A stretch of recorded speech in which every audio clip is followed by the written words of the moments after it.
এই দেশে 150,000 কোটি টাকার সিগারেটই বিক্রি হয়। বিশ্বের ভিতরে 5 নাম্বার বিড়িখোর বাংলাদেশ।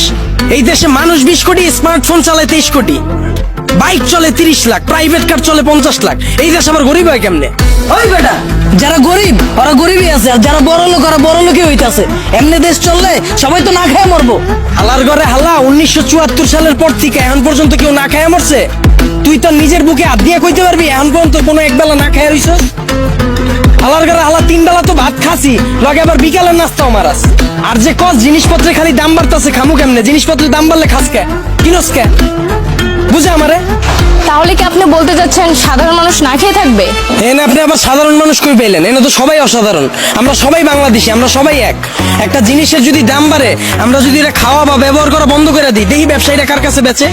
যখনই আমরা খবর পাই কালকে থেকে পেঁয়াজের কেজি 20 টাকা বেড়ে যাবো, ওই দিনই যাই আমরা দোকানে ভিড় করে লাই। তো দোকানদারও তো আমরা বুঝেই দিতেছি, পেঁয়াজের কেজি 20 টাকা হোক আর 2 লাখ টাকা হোক, আমরা কিনা খামুই। যেটা মার্কেটে চাহিদা বেশি থাকবে ওটার দাম তো বাড়বেই। আমরা যদি সিদ্ধান্ত লই আমরা খামু না, ব্যবসায়ীরা বেচবো কার কাছে? আর পৃথিবীর যখন জন্ম হয়েছিল তখন কি এত খাওয়ান দাওয়া ছিল? তখন কি এত বার্গার ছিল, পিজা ছিল? তখন কি মুরগির কালাবুনা ছিল? কে মানুষ শাক পাতা খায় বাচ্চা রইছে না? আমরাও পারুম, আমগো সবার একই তো হইব। যে কোনো সিন্ডিকেট ভাঙার লেগে আমরা নিজেরাই যথেষ্ট। আর সরকারের দোষ দিয়া লাভ কি? আমরা জনগণ নিজেরাই তো চুতিয়া।